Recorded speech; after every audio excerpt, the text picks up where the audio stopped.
Have you ever wondered what the silence sounds like? Not the absence of noise, for the galaxy is screaming with the din of war, but the absolute, suffocating absence of the soul. We are told that the Emperor protects, that he sits upon the Golden Throne of Terra, a vigilant guardian holding back the tides of the warp. But we rarely ask what fuels that vigilance. We are taught that salvation requires sacrifice, yet we never look too closely at the altar. Every single day, the sun rises over the Throneworld not because of physics, but because of murder. 1,000 souls, likely far more, are extinguished before the day is done, their spiritual essence ripped from their bodies to feed a dying god. It is the greatest industrial slaughter in human history, a machine of consumption so vast and so holy that to question it is heresy. But if you were to stand in the procession of the damned, marching toward those golden doors, would you see a savior waiting for you, or would you see a predator? The truth of the Golden Throne is not just a tragedy of necessity. It is a horror story written in the psychic scream of a species eating its own young to survive one more night. To understand the full weight of this tithe is to burden oneself with forbidden knowledge, a weight that few can carry without breaking. If you are prepared to walk this path and uncover the grim truths of the Imperium's survival, signify your loyalty by liking this video and subscribing to the channel. Let us document these secrets together before the Inquisition comes to purge them from the record. It begins not with fire, but with a headache. It is a pressure behind the eyes that no analgesic can dull, a persistent, scratching sensation at the base of the skull that feels less like a biological malfunction and more like a foreign entity trying to claw its way in. For the average citizen of the Imperium, born into the crushing monotony of a hive world or the mud-choked trenches of an agri-world, life is already a sequence of unending pains. You are accustomed to the ache of malnutrition, the sting of chemical burns, and the bruising weight of 12-hour shifts. So, when the whispering starts, you ignore it. You tell yourself it is just the fatigue, or the recycled air filters failing again, or perhaps the low-grade radiation bleeding from the manufacturer's core. You pray to the God Emperor for strength, clutching the cheap, stamped metal Aquila around your neck, believing that your faith is a shield. You do not realize yet that your faith is the very thing that will eventually condemn you, for the Imperium does not suffer the witch to live, even if the witch is a frightened child who simply wanted the pain to stop. The manifestation of psychic potential is rarely grand or cinematic in these early moments. It is terrifyingly mundane. You are sitting at a communal meal table, surrounded by the grime and noise of your kin, when a glass of water freezes solid in a room that is sweltering with heat. Or perhaps you are on the assembly line, and for a split second, you hear the thoughts of the overseer. Not his voice, but the wet, sliding slurry of his greed and his hatred. The air around you drops in temperature, smelling suddenly of ozone and copper, a scent that has no place amidst the odors of sweat and machine oil. The silence that follows is the loudest sound you have ever heard. It is the sound of a social contract shattering. The people around you, your neighbors, your co-workers, perhaps even your own parents, do not look at you with concern. They look at you with a primal, indoctrinated horror. In their eyes, you have ceased to be a human being. You have become a biological hazard, a doorway through which the nightmares of the warp might spill into reality. This is the moment the trap snaps shut. There is no explanation you can offer that will suffice, for the ecclesiarchy has taught them well. Guard your soul from the witch. The preachers scream from the vox grills on every street corner. Abhor the mutant. You are no longer their son or their friend. You are a vulnerability in the spiritual armor of mankind. The betrayal is usually immediate. It has to be. To harbor a psyker is to invite the Inquisition, and that is a fate worse than death. So the call is made. It might be a hushed conversation with a local enforcer, or a frantic signal to the Arbeits precinct, but the result is the same. You are isolated. Maybe they lock you in a storeroom, or maybe they beat you into unconsciousness with wrenches and pipes, driven by a panic that overrides all love. They are not just afraid of what you can do. They are afraid of what you are. You are a breach in the hull of reality, and they are desperate to seal you off before the ocean comes rushing in. When the authorities arrive, they do not come with questions. The Adeptus Arbites or the planetary enforcers trained for these collections operate with a brutality that borders on ritualistic. They breach the doors with shock mauls and suppression shields, screaming litanies of containment. There is no trial. There is no reading of rights. You are struck down, bound in heavy inhibitor cuffs that burn against your skin, and hooded with a sackcloth bag that smells of dry blood and despair. The violence is absolute, designed to shock the system into submission, to disorient the mind so thoroughly that you cannot focus enough to summon whatever power is festering inside you. You are dragged from your home, past the jeering, terrified faces of the people you once knew, and thrown into the back of an armored transport. As the heavy doors slam shut, plunging you into darkness, you realize the grim truth. You have not been arrested for a crime you committed. You have been arrested for the crime of existing. The holding cells are the first step in the industrial process of the tithe. These are deep, subterranean dungeons beneath the local precinct fortresses, places where the light of the sun has never touched. The air here is thick with the psychic residue of thousands who came before you, a miasma of fear that clings to the damp walls. You are not alone, though you wish you were. In the darkness, you hear the weeping of others, the gibbering madness of those whose minds have already cracked under the strain of their own power. Some are raving heretics, shouting blasphemies that make your ears bleed. Others are catatonic, curled in fetal balls, their minds retreated into some safe corner of memory. But most are just like you, confused, terrified citizens who woke up one day with a curse they didn't ask for. The guards do not speak to you. They feed you through slots in the heavy adamantium doors, pushing trays of nutrient gruel with long poles, afraid to get too close. They wear hexagrammatic wards and carry weapons blessed by the mini-storm, treating the cell block not as a prison, but as a cage for wild animals that might explode at any moment. Days turn into weeks. The uncertainty is a torture all its own. You know the stories, everyone in the Imperium knows the stories of the black ships. They are the boogeymen of nursery rhymes, the dark vessels that descend from the stars to take the wicked away. But knowing the story and living the prelude are two very different things. You wait in the dark, feeling the pressure in your head grow, the whispers of the warp scratching louder at the door of your perception. Every time you sleep, you dream of fire and golden light, of a throne that stretches up into the infinite dark. You wake up screaming, not knowing if it was a vision of salvation or a premonition of hell. The isolation is designed to break you, to strip away the layers of your personality until only the raw resource remains. You are being prepared for harvest, and the reapers are coming. The passage of time in these dungeons is not measured in hours or minutes, but in the rhythmic throbbing of the inhibitor collar locked around your throat. It is a heavy, brutal piece of technology, smelling of cold iron and stale sweat, humming with a low-frequency vibration that rattles your teeth. It is designed to disrupt the synaptic pathways required to channel the warp, a crude lobotomy of the soul that leaves you feeling hollowed out, nauseous, and constantly on the verge of a migraine that threatens to split your skull. You trace the rivets of the collar with trembling fingers, the metal biting into your skin, a constant reminder that you are property now. The darkness of the cell is absolute, save for the flickering luminescence of a single, failing glow globe high in the vaulted ceiling, casting long, skeletal shadows that seem to dance in the periphery of your vision. You learn to fear those shadows. In the silence, your mind plays tricks on you, or perhaps they are not tricks at all.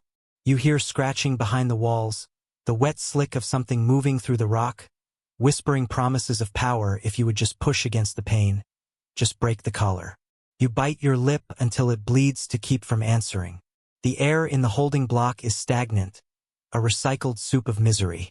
It tastes of copper, the distinct, metallic tang of psychic discharge that lingers even after the source has been beaten into submission. It smells of unwashed bodies, of fierce sweat which has a distinct, acidic pungency, and the underlying, sickly sweet scent of gangrene and rot from those who were injured during their capture and left untreated. There are no med-servitors here, no chirurgeons to stitch wounds. If you survive the infection, you are strong enough for the tithe. If you succumb, your body is dragged away by silent, masked servitors, tossed into the incinerators that warm the precinct fortress above.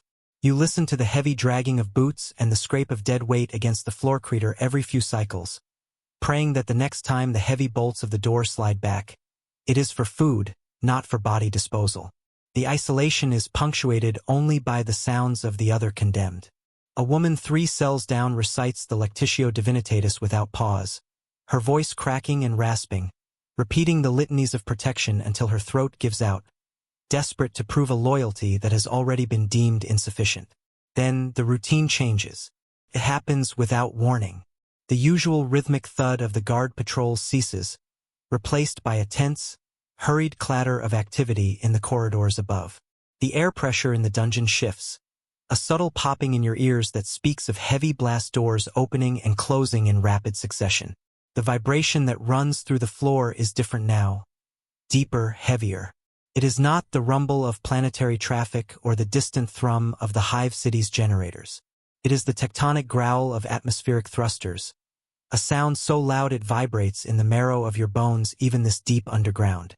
The other prisoners fall silent. The woman stops her praying. The man who has been screaming for his mother for 3 days shuts his mouth. A collective, instinctive dread washes over the block. You know what that sound is? Every child of the Imperium knows that sound. The League has arrived.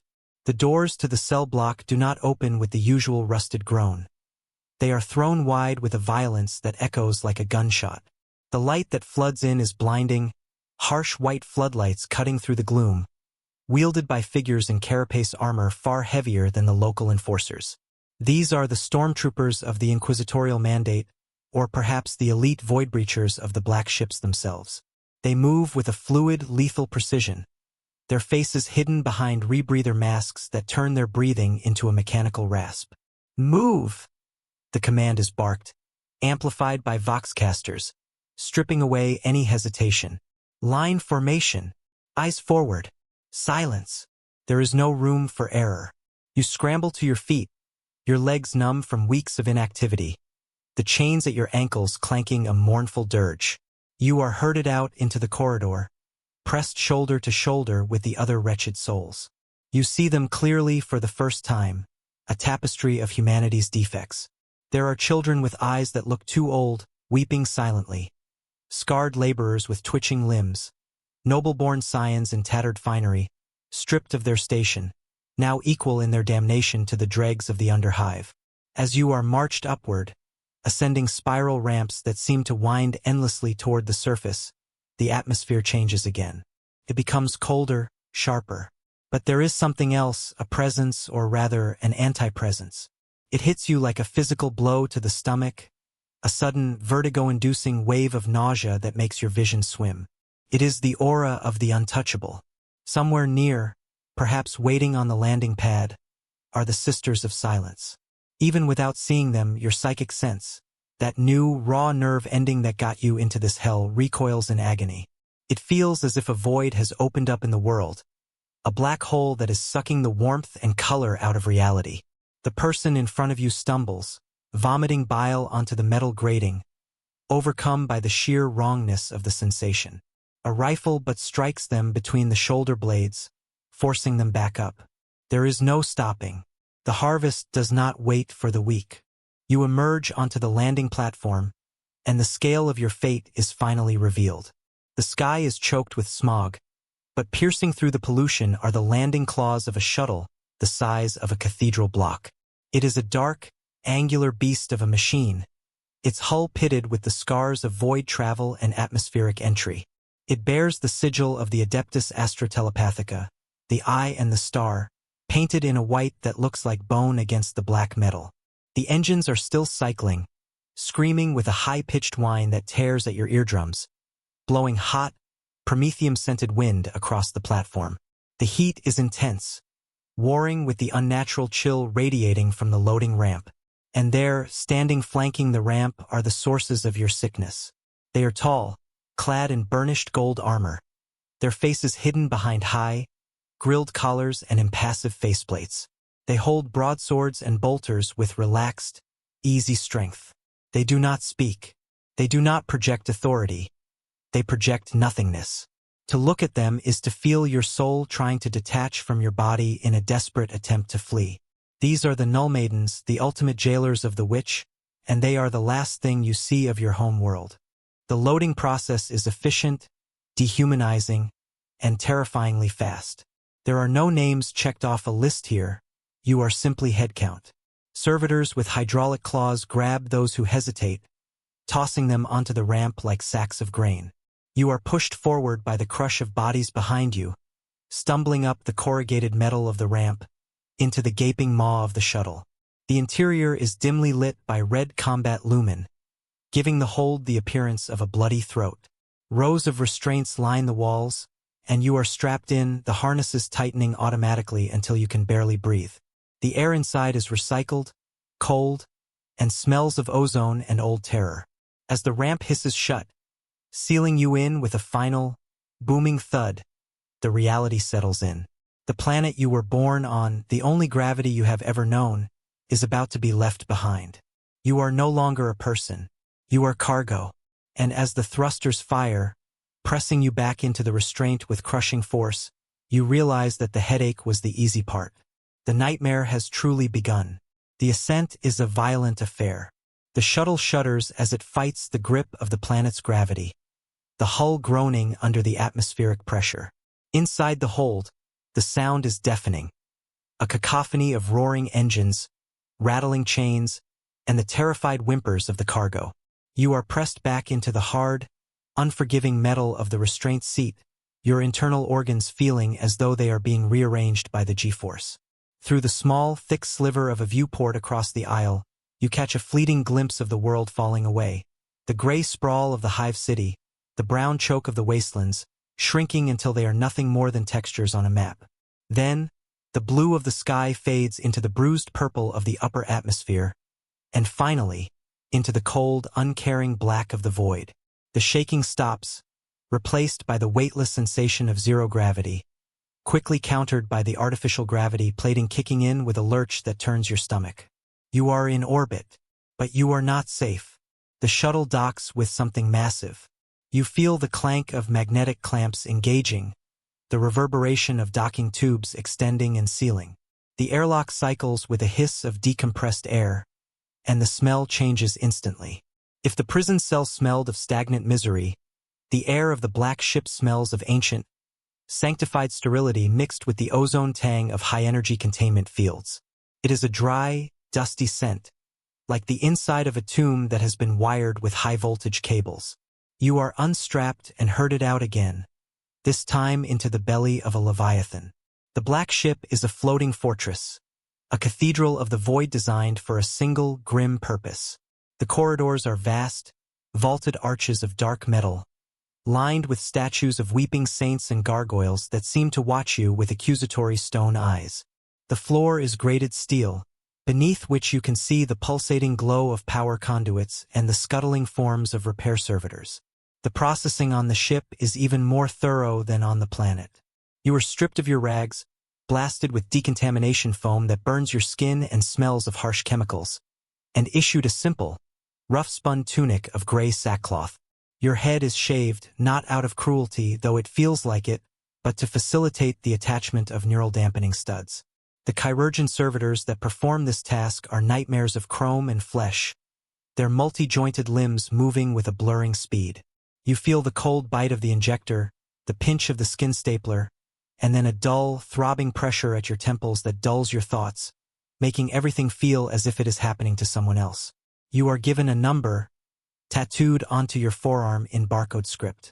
Your name is gone. You are now Subject 774, Delta 9. You are marched to the holding bays, massive, cavernous halls that stretch for kilometers along the ship's spine.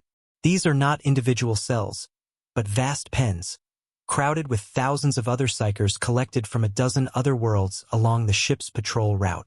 The sheer volume of psychic potential in one place should be blinding, a beacon that would light up the warp for sectors. But the black ship is built to suppress it. The walls are lined with hexagrammatic wards, etched in silver and salt, glowing with a faint, repulsive light. The air is pumped full of aerosolized calming agents and incense smoke that dulls the senses. And patrolling the gantries above are the Sisters of Silence. Their blankness is amplified here, a heavy blanket of anti-soul that presses down on the entire bay. It makes it hard to think, hard to feel anything but a low-grade, persistent depression. The joy, the rage, the fear. It is all muted, turned into a gray sludge of emotionless existence.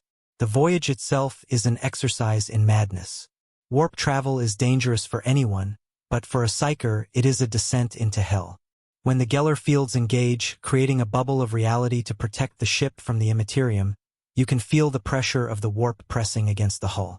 It is like being underwater, hearing the ocean trying to crush the submarine, but the ocean is made of screaming faces and impossible colors. You hear whispers that the dampeners cannot fully block, voices of demons, of lost souls, of things that have no names. They scratch at the hull, they seep into your dreams. Sleep becomes the enemy. To sleep is to lower your guard, to let the nightmares in. The bay is filled with the sounds of restless slumber. People thrashing, crying out in languages they don't know, or simply weeping in their sleep.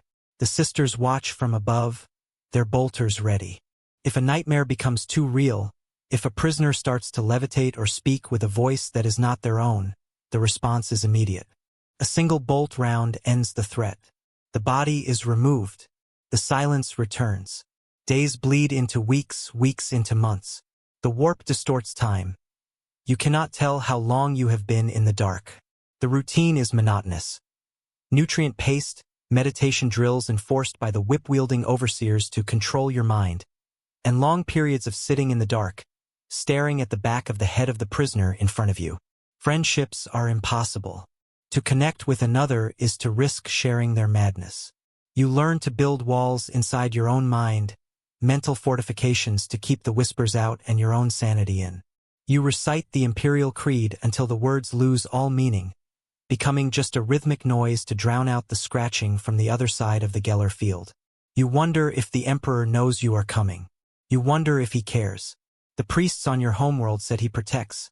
But here, in the belly of the beast, drifting through the sea of souls, you feel very, very alone. The physical toll is immense. The nutrient paste keeps you alive, but just barely. Your muscles atrophy from the lack of movement. Your skin turns pale, translucent, deprived of natural light. The neural dampeners cause constant, low-level pain, a buzzing in your nerves that makes your hands shake. You see others succumb to the strain. Some just stop eating, staring blankly into the void until they waste away. Others snap, lunging at the guards in a futile attempt at suicide, granted the mercy of a bolt shell. You learn to look away. You learn to make yourself small, to be just another gray shape in a sea of gray, unnoticed by the sisters, unnoticed by the warp. You are saving your strength, though you don't know what for. You just know that to give up is to die, and some primal instinct in you refuses to let the light go out, even here in the deepest dark. Then one day, the ship shudders. The feeling of the warp, that oily, suffocating pressure, suddenly lifts, replaced by the cold, hard vacuum of real space. The engines change pitch, dropping from the high whine of warp drive to the deep rumble of plasma thrusters. The Geller field disengages, and the sudden absence of the external psychic pressure leaves you feeling dizzy, lightheaded. The voxcasters crackle to life. Translation complete. Entering Soul System perimeter. Prepare for final approach. The Soul System, Holy Terra, the throne. A ripple of emotion goes through the bay, a mix of terrified awe and crushing dread. You have arrived at the center of the galaxy, the holiest place in existence. But for you, it is not a pilgrimage. It is an delivery. You are the fuel, and you have just arrived at the furnace. The transition from the void to the atmosphere of Holy Terra is a sensory assault unlike anything you have experienced. The black ship descends through the layers of orbital defense platforms, past the titanic, floating cathedrals of the Imperial Navy, and into the smog-choked sky of the Throneworld. Even through the thick hull of the ship, you can feel the psychic weight of the planet. It is blinding. If the warp was a storm, Terra is a sun, a blazing beacon of psychic energy radiating from the Astronomicon and the Emperor himself. It sears your mind, a constant, roaring white noise that makes the neural dampeners buzz and spark. For a psyker, Stepping onto Terra is like staring directly into a spotlight after years of living in a cave. It hurts. It burns. It is magnificent and terrifying in equal measure. The ship docks at the specific, heavily guarded spaceports reserved for the League of Black Ships. These are not the bustling commercial hubs where pilgrims flock. These are fortress terminals, grim and utilitarian, surrounded by high walls and gun emplacements. When the ramps lower this time, the air that rushes in is not the sterile recycled air of the ship, nor the fresh air of a natural world. It is the air of a planet-wide city that has been burning incense and promethium for 10,000 years. It tastes of ash, of old stone, of ozone, and of the sweat of trillions. The sky above is not blue, but a hazy, bruised ochre, lit by the glow of the orbital plates and the endless city lights that stretch from horizon to horizon. There is no nature here. No trees, no oceans, no dirt. Only plasteel, rockcrete, marble, and gold. Mountains have been hollowed out and turned into spire hives. Oceans have been drained and built over. The scale of it crushes you. You are an ant standing on the surface of a machine god. You are offloaded into the processing queues of the Adeptus Astra Telepathicus headquarters. This is a city within a city, a sprawling complex of ziggurats and bastions designed to contain and sort the tithe. The noise is incredible. The chanting of scribes, the stomp of boots, the grinding of machinery, the distant tolling of bells the size of houses. It all blends into a wall of sound that vibrates in your chest. You are marched through vast, colonnaded halls where the walls are lined with stasis vaults containing the most dangerous rogue psychers, frozen in time as warnings. You look at their frozen, screaming faces and look away, focusing on the back of the prisoner in front of you. The floor is polished black marble, cold against your bare feet, reflecting the endless line of gray-clad figures shuffling toward judgment.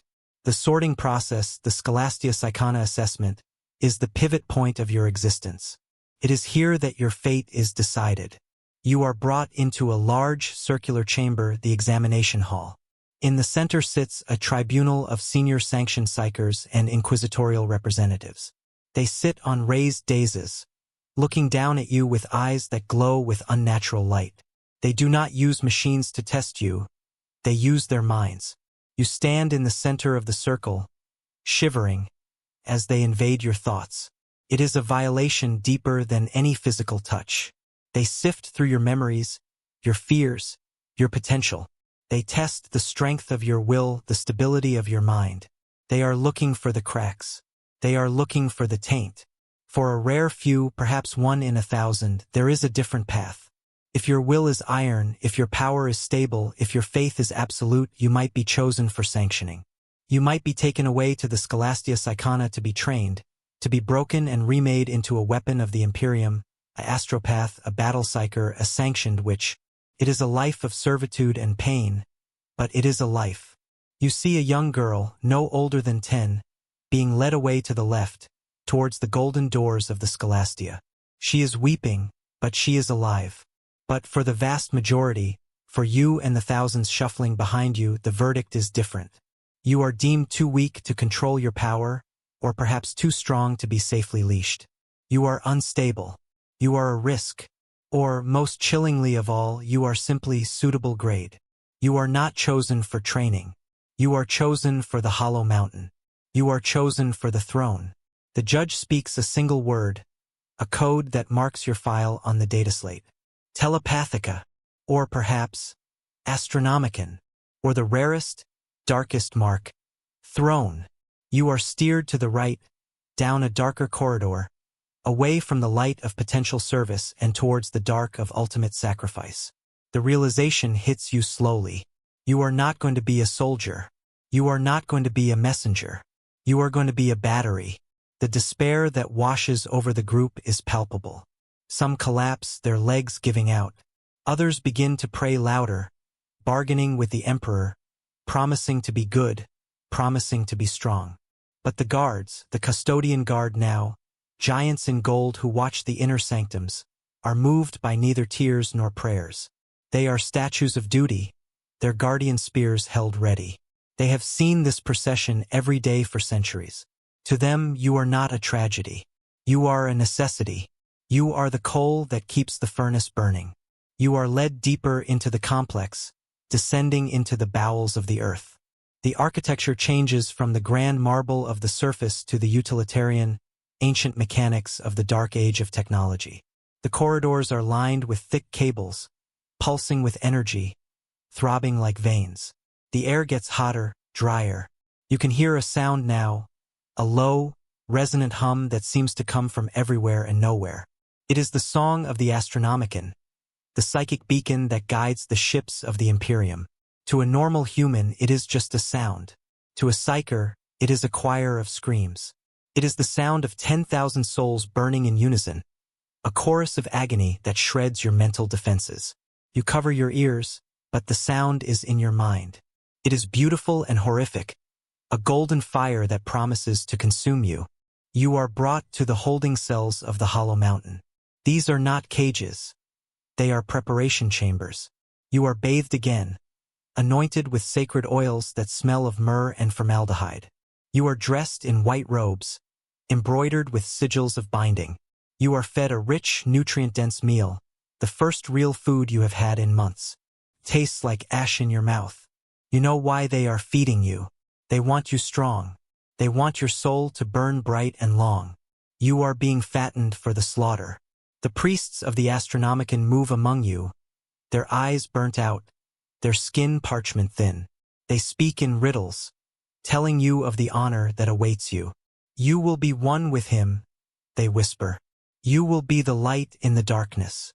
You will guide the fleets. You will save us all. It is a lie and it is the truth. You will save them, but you will not be there to see it. The waiting here is short. The machine is hungry. The turnover is constant. Every day, the great doors open, and 1,000 of you are marched out. Every day, 1,000 empty husks are carted away from the other side. You spend your last hours in prayer, or in silence, or in tears. You look at your hands, wondering how much longer they will be yours. You look at the people around you, the boy from the hive city, the woman from the agri-world, the noble scion. All distinctions of class and birth are gone. You are all just fuel now. You are all just souls waiting to be eaten. And as the final doors open, revealing the blinding, golden light of the inner sanctum, you take your first step toward godhood, and your last step as a human being. The final march is not a walk. It is a procession into the heart of a star. You leave the holding cells of the hollow mountain and enter the arterial corridors that feed the chamber of the Astronomicon. The architecture here is no longer human. It is something older, something that feels grown rather than built. The walls are lined with gold and brass, etched with fractal patterns that hurt the eyes if you stare at them too long. The air is so dry it cracks your lips, superheated by the sheer concentration of psychic energy. It smells of ozone, of burning circuitry, and of something else, something sweet and cloying, like rotting flowers. It is the smell of souls decaying.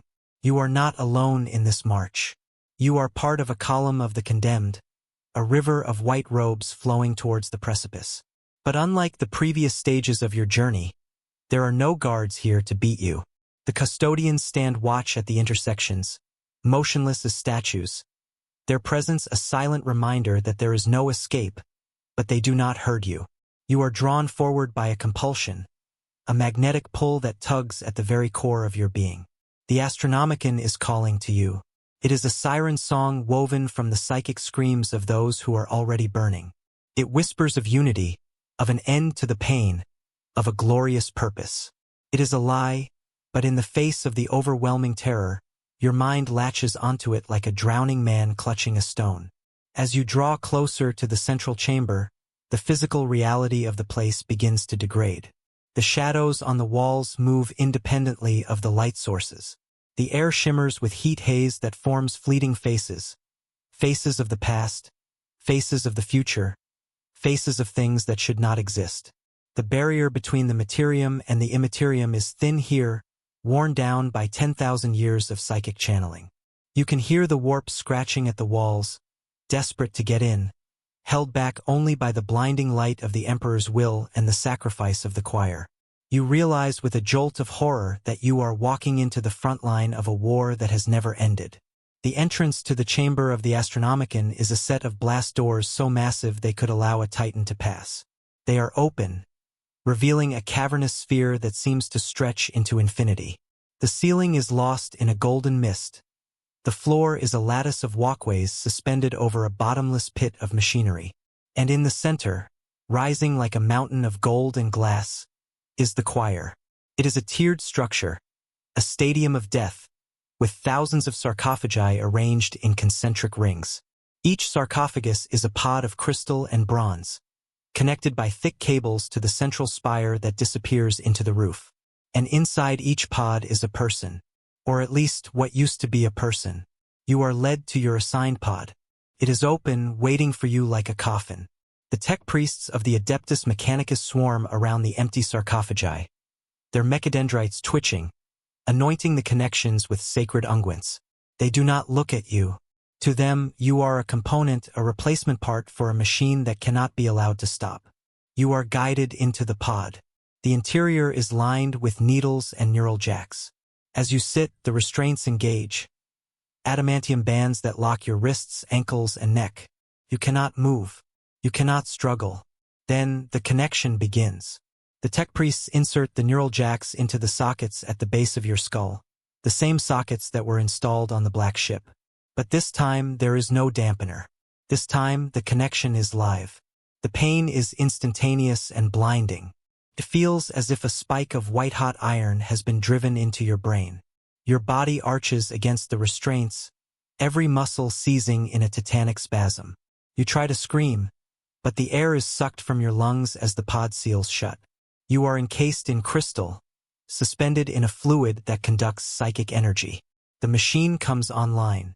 You feel a drain, a suction at the level of your soul. It is not a sudden extraction. It is a slow, steady siphon. You can feel your life force, your memories, your very essence being pulled out of you, drawn through the cables and into the central spire. First, it is just a trickle. You can still think. You can still remember your name. You remember your mother's face, the smell of rain on your homeworld, the taste of bread. But then the machine throttles up. The trickle becomes a river. The memories begin to fade. You forget the color of your mother's eyes. You forget the sound of rain. You forget your name. You are joining the choir. You can hear the others now, not with your ears, but with your mind. 10,000 voices screaming in unison, a choir of pure agony. But it is not a chaotic scream. It is a focused one. The machinery of the Astronomicon takes that raw pain, that raw psychic power, and focuses it into a beam of light that cuts through the warp. You are becoming part of that light. Your pain is the fuel that guides the Imperial Navy. Your dying breath is the wind in their sails. You are saving the galaxy, and it hurts more than you could ever imagine. The process of burning out is not quick.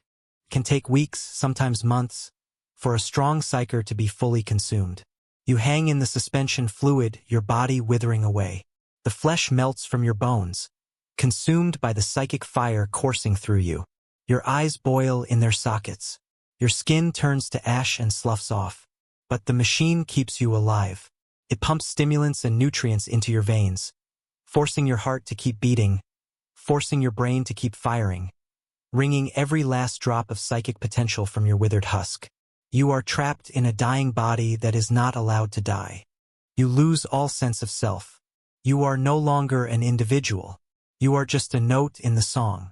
You feel the presence of the others, the boy from the hive, the noble scion, as their lights flicker and fade. You feel them die. You feel their souls snap and vanish into the golden fire. And you know that you are next. You are watching your own death in slow motion, unable to look away, unable to close your eyes. And above it all, or perhaps beneath it all, you feel him, the Emperor, or at least the thing that sits on the throne. You feel a presence that is vast, ancient, and unfathomably cold. It is not a loving father. It is a son. It does not care about the candle that is thrown into it. It simply burns. You feel the weight of his attention for a microsecond, a gaze that could shatter planets.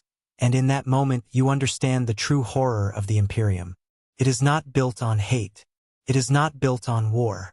It is built on the ruthless, mechanical consumption of its own children. You are not a martyr. You are lunch. As the last of your strength is drained, as the darkness closes in around the edges of your vision, you have one final thought. It is not a prayer. It is not a curse. It is a question. Is this what salvation feels like? And then the fire takes you. The pod goes dark. The tech priests disconnect the cables, flush the fluid, and open the seal. A servitor drags your shriveled, blackened corpse out of the sarcophagus and tosses it onto a cart with a dozen others. The pod is cleaned. The needles are sterilized. And the next person in line steps forward. The choir sings on. The light does not flicker. The Imperium survives. The silence that follows your death is not truly silent.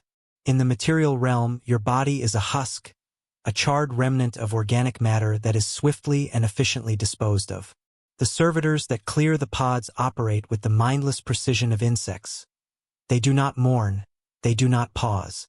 They simply scoop the remains, light as ash, brittle as dried leaves, onto grav sleds that hum with a low, mournful tone. The air in the chamber remains thick with the scent of ozone and burnt meat, a cloying perfume that has seeped into the very molecular structure of the walls over 10 millennia. But while the body is gone, the question of the soul remains. Where does the energy go? We are told it feeds the Astronomicon, that it powers the beacon. But the Astronomicon is merely the lighthouse. The Golden Throne is the fire. And the fire must be fed. To understand the metaphysical horror of this sacrifice, we must look beyond the machinery and into the warp itself. When a psyker dies in the embrace of the throne, their soul is not simply released into the immaterium to be preyed upon by demons. That would be a mercy, in a way, a return to the chaotic nature of the universe. Instead, it is consumed. It is absorbed into a gestalt entity of unimaginable power and suffering. The Emperor of mankind, seated upon the Golden Throne, is no longer a man.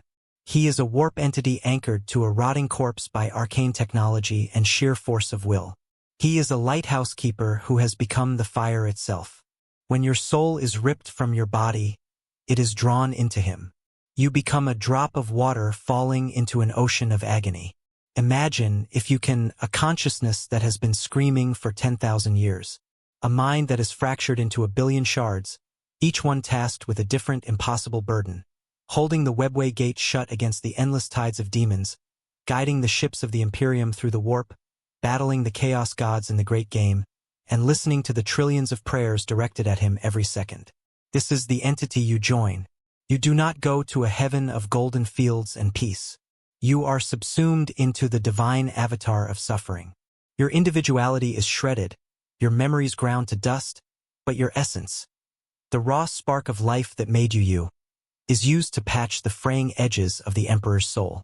You become a bandage on a god's wound. The scale of this consumption is terrifying to contemplate. 1,000 souls a day, 365,000 a year. For 10,000 years. That is billions of human souls, all psychers, all brimming with potential, fed into the maw of the throne. It is a genocide of the gifted, a systematic culling of humanity's next evolutionary step to keep the old order alive on life support. The Imperium is literally eating its future to survive its present. And the Emperor, in his fragmented, tortured awareness, knows this. Some whispers in the ecclesiarchy, heretical whispers, spoken only in the deepest vaults, suggest that he weeps for every single one. That he hates the throne, hates the sacrifice, hates what he has become. But he cannot stop. To stop is to let humanity die. To stop is to let the light go out. Let us return to the perspective of the living, to the tech priest who oversees this daily atrocity. Muggos Biologus X99 does not see souls. He sees energy values. He monitors the flow of psychic lumens on his cogitator screens, adjusting the intake valves, balancing the load. To him, the people in the pods are not victims. They are fuel rods. He checks the integrity of the sarcophagi, noting which ones are nearing depletion, which ones are burning too hot. He feels no pity. Pity is a weakness of the flesh. He feels only the satisfaction of the machine functioning within optimal parameters. Yet, even he, with his lobotomized emotions and mechanical heart, feels the pressure of the room. He feels the static charge that builds up on his metal plating, the way the shadows seem to lengthen when the intake spikes. He knows, on a level he cannot quantify with binary, that he is standing in the mouth of hell. And what of the custodians? The 10,000?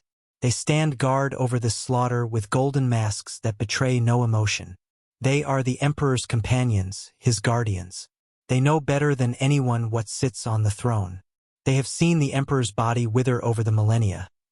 They have seen the skin turn to leather, the bones turn to dust, the eye sockets become empty pits. They know that the thing they guard is a corpse. But they also know the power that radiates from it. They feel the psychic wind that blows from the throne, a wind that could flay a normal man's mind in seconds. They stand in that wind for centuries, unmoving, unflinching. Do they mourn the sacrifices? Do they see the lines of terrified psychers marching to their deaths and feel a twinge of regret? Or do they see them as we see bullets, necessary expenditures in a war that never ends? The horror deepens when we consider the what if. What if the throne is failing? There are rumors, dark rumors that circulate among the High Lords of Terra, that the mechanism is breaking down, that the Golden Throne has developed faults that the Mechanicus can no longer repair, that the hunger is growing. 1,000 souls a day used to be enough. But now, sometimes the levels dip. Sometimes the light flickers. What happens when 1,000 is not enough? What happens when it needs 10,000? 100,000? The Imperium is a vast machine of logistics, but even it has limits. The black ships can only carry so many. The harvest can only be so thorough. We are approaching a tipping point, a singularity of consumption where the demand exceeds the supply. And when that happens, when the fire runs out of wood, the dark will come rushing in. But let us look even deeper into the realm of pure speculation and nightmare. There is a theory, whispered by radical inquisitors and madmen, that the Emperor is not merely being kept alive by the souls. He is being changed by them. You are what you eat, the saying goes. If the Emperor has consumed billions of terrified, tortured, insane souls, what has he become? Is the entity on the throne still the Emperor who walked among men in the Great Crusade? Or is he now a gestalt god of fear and pain, a reflection of the very misery that feeds him? Has the savior of humanity become a chaos god in the making, born not of emotion in the warp, but of ritual sacrifice in the materium? If this is true, then the Imperium is not saving itself. It is birthing its own destroyer. Every soul fed to the throne is another brick in the wall of a prison that holds something truly monstrous. Or perhaps, it is the eggshell of something waiting to hatch. The atmosphere in the throne room, the Sanctum Imperialis, reflects this grim possibility. It is not a place of peace. It is a place of absolute crushing dread. The sheer psychic pressure is enough to kill an unaugmented human instantly. The air is solid with power. Time does not flow linearly here. Past, present, and future bleed into one another. A custodian might stand guard for a day and find that a century has passed outside, or watch a century pass in the blink of an eye. In this timeless, pressure-cooked reality, the souls of the sacrificed act as a buffer. They are the ablative shielding that protects the physical machinery from the raw power of the warp. They burn so the machine doesn't melt. They scream so the Emperor doesn't have to. So, as we stand back and look at the Golden Throne, we must see it for what it truly is. It is not a throne. It is an altar. It is a furnace. It is an engine of genocide that runs on the most precious resource in the universe, the human soul. And it is the only thing standing between humanity and extinction. This is the ultimate paradox of Warhammer 40K. To survive, we must become monsters. To protect the light, we must embrace the darkness. The sacrifice of the Psyker is not a tragedy. It is the fundamental transaction of the Imperium. Your life for his, your soul for the continued existence of the species. It is a bargain made in blood and signed in screams, renewed every single day when the sun rises over Terra. And as long as the Emperor sits, as long as the throne hums, the black ships will keep flying, the cells will keep filling, and the choir will keep singing its song of death. The environment within the Sanctum Imperialis, the chamber that houses the Golden Throne, operates on a level of reality that is fundamentally broken. To step through the eternity gate is to leave the laws of physics behind and enter a realm governed entirely by the psychic supremacy of the Emperor. The air here does not circulate. It hangs, heavy and pressurized, like the atmosphere at the bottom of an ocean. But this ocean is made of golden light and terror. The temperature fluctuates wildly, swinging from the absolute zero of the void to the blistering heat of a plasma reactor in the span of a heartbeat, a physical manifestation of the Emperor's fractured, fevered consciousness. The machinery that fills the cavernous space, great banks of Gothic cogitators, ribbed piping the width of hablocks, and hissing coolant vents, is coated in a layer of grime that is not industrial soot. It is a psychic residue, a greasy, spiritual film that coats the back of the throat and tastes of copper and old blood.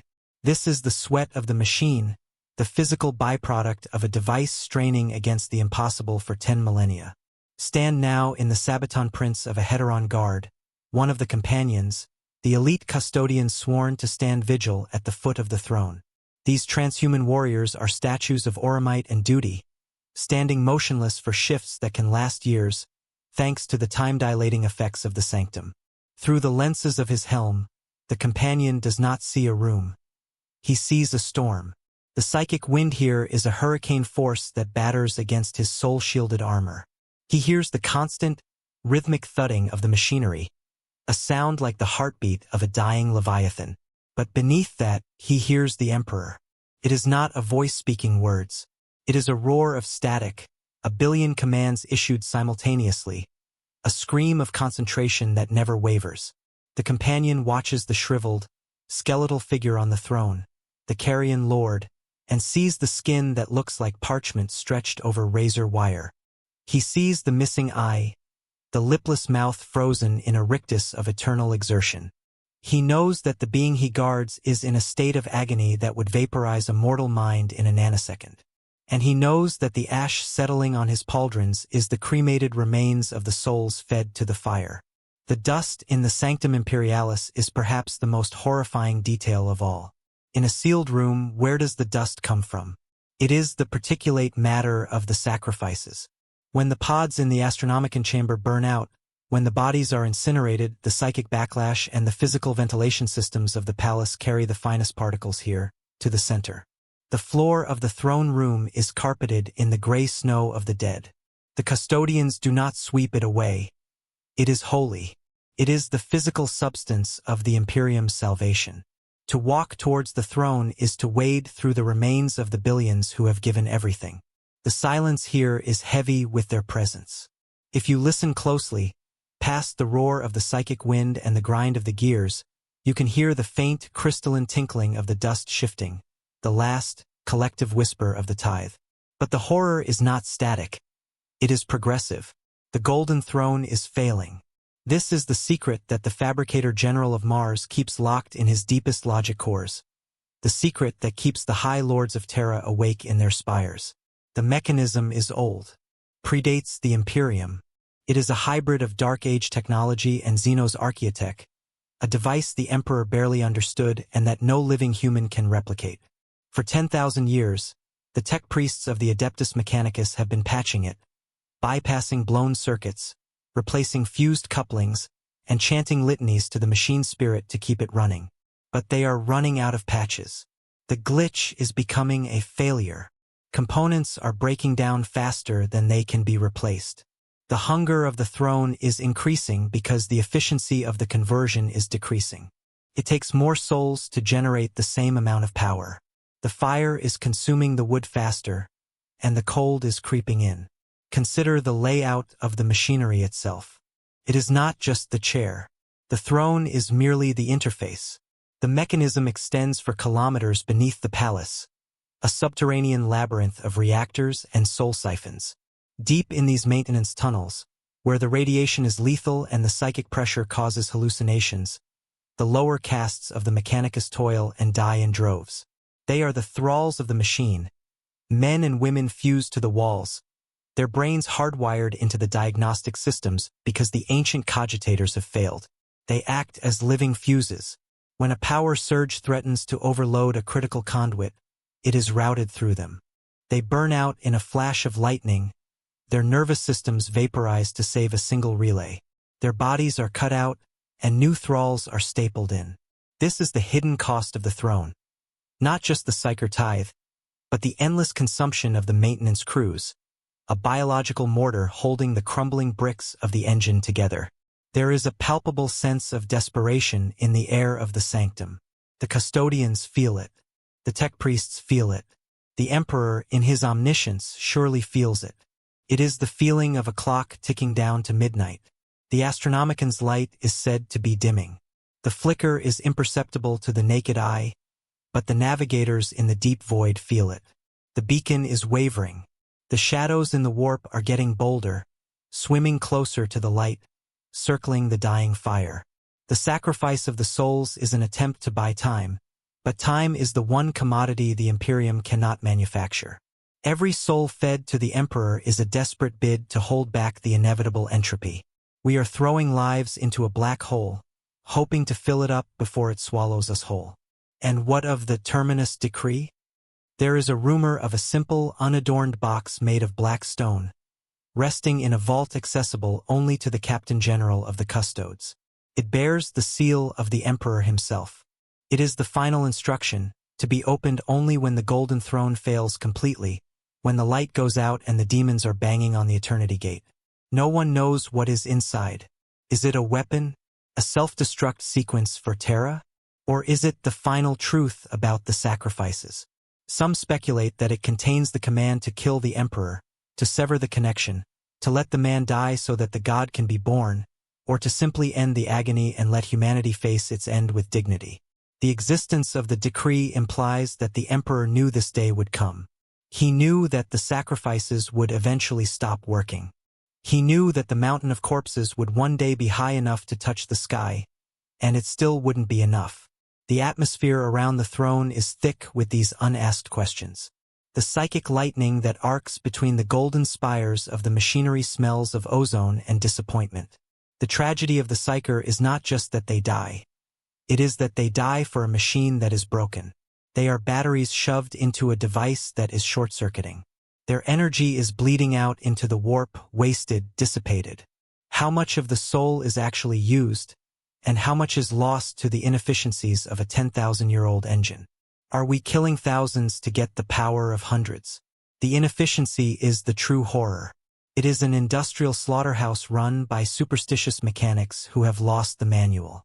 And in the center of it all, the Emperor screams silently, a prisoner of his own empire's inability to let him go.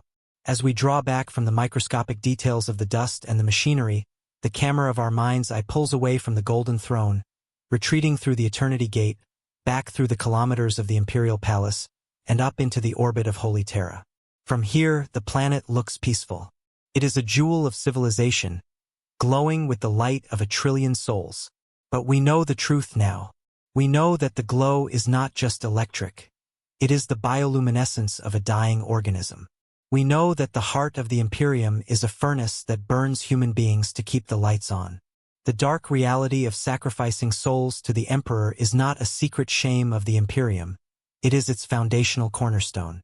It is the grim arithmetic of survival in the 41st millennium. The equation is simple: 1,000 innocent lives for one more day of existence. It is a trade that every High Lord, every Inquisitor, and every custodian accepts without hesitation. Because the alternative is not just death. It is the extinction of the human soul. If the Astronomican fails, the ships are lost. If the throne fails, the webway gate opens, and Terra becomes a new eye of terror. Humanity would be consumed by the chaos gods in an orgy of violence that would make the current sacrifices look like a mercy. So, the black ships will continue to prowl the void, silent hunters in the dark. The governors of 1,000,000 worlds will continue to round up their neighbors, their friends, and their children, branding them as witches and handing them over in chains. The weeping will continue in the holding cells. The silent screams will continue in the choir. And the Emperor will continue to sit on his throne of gold and lies, a carrion god fed on the ashes of his people, holding the door shut against the night. We are left with a final, haunting thought. In the grim darkness of the far future, There is no innocence. There is only duty, and the terrible price of duty. The psyker who dies in the pod is not a victim. They are a hero, stripped of glory, stripped of name, stripped of everything but their utility. They are the unsung martyrs of a war that can never be won, only prolonged. And as you watch the sun rise tomorrow, remember that somewhere on Terra, 1,000 souls just died to make sure that sun came up at all. This is the reality of the Imperium. It is an empire built on a mountain of bones, reaching for a light that burns us. And we will keep climbing that mountain, keep adding to the pile, because to stop climbing is to fall into the abyss. The Emperor protects, but he must be fed.